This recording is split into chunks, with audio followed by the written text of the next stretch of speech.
मैंने तो कहा था, हम लोगों ने महापुरुषों से परामर्श करके लिखा था, आपको केवल 3 दिन का उपवास करना है। आपने 11 दिन का संपूर्ण उपोषण किया। हमने 11 दिन एक भुक्त रहने के लिए कहा था, उन्होंने अन्न का ही त्याग कर दिया। महाभारत में कहा गया है, अनशन यह सबसे बड़ा तप है, अनशन। और उसको उनके जीवन में साकार होते हुए मैंने केवल देखा नहीं, मैं थोड़ा तार्किक हूं। आपकी परम पूजनीय माता जी से मिलकर के मैंने उसको रिकन्फर्म भी किया था कि आपका ये अभ्यास 40 वर्षों का है। ऐसा तपस्वी कोई राष्ट्रीय नेता प्राप्त होना यह सामान्य बात नहीं है। वे इन दिनों में हमने कहा था कि आपको विदेश प्रवास नहीं करना चाहिए, क्योंकि सांसर्गिक दोष भी आते हैं। विदेश प्रवास टाल दिया सांसर्गिक देशों के इस दोषों की संभावना के कारण, लेकिन दिव्य देशों का प्रवास ऐसा किया।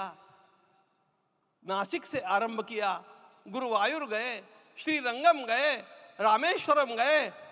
इन सारे स्थानों पर जाकर के वहां के परमाणुओं को लेकर के और पूरी भारत माता के हर कोनों में जाकर के मानो वे निमंत्रण दे रहे थे कि आइए दिव्य आत्माओं, अयोध्या पधारिए और हमारे राष्ट्र को महान बनाने के लिए आशीर्वाद दीजिए।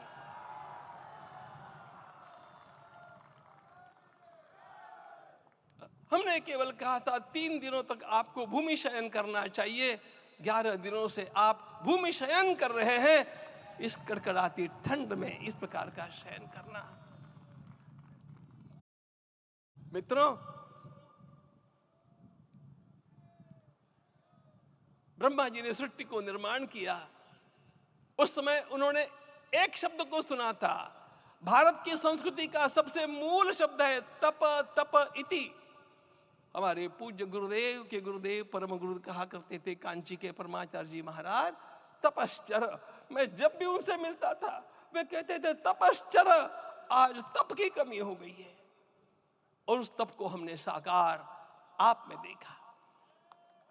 मुझे इस परंपरा को देखते हुए केवल एक राजा याद आता है जिसमें यह सब कुछ था, और उस राजा का नाम छत्रपति शिवाजी महाराज। छत्रपति शिवाजी महाराज। मित्रों, लोगों को पता नहीं है शायद,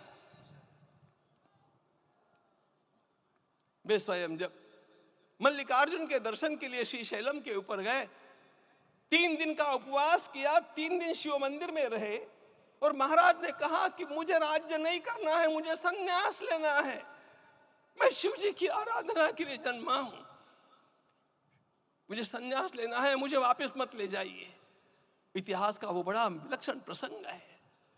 उस प्रसंग में उनके सारे ज्येष्ठ मंत्रियों ने उनको समझाया और लौटा करके लाया कि यह भी आपका कार्य भगवत सेवा ही है। आज हम लोगों को उसी प्रकार के एक महापुरुष ऐसे प्राप्त हुए हैं जिसको भगवती जगदम्बा ने स्वयं हिमालय से लौटा करके भेज दिया कि जाओ भारत माता की सेवा करो। तुम्हें भारत माता की सेवा करनी है। मैं अपने को कभी श्रद्धा रखने के बारे में भावुक नहीं पाता हूं, लेकिन कुछ स्थान ऐसे होते हैं जहां पर आदर के साथ अपना मस्तक अपने आप झुक जाता है। ऐसा एक स्थान हम लोगों को उच्च पदस्थ इस राजर्षि ने जब दिखाया तो मुझे छत्रपति शिवाजी महाराज के गुरु समर्थ रामदास स्वामी महाराज की याद आ गई।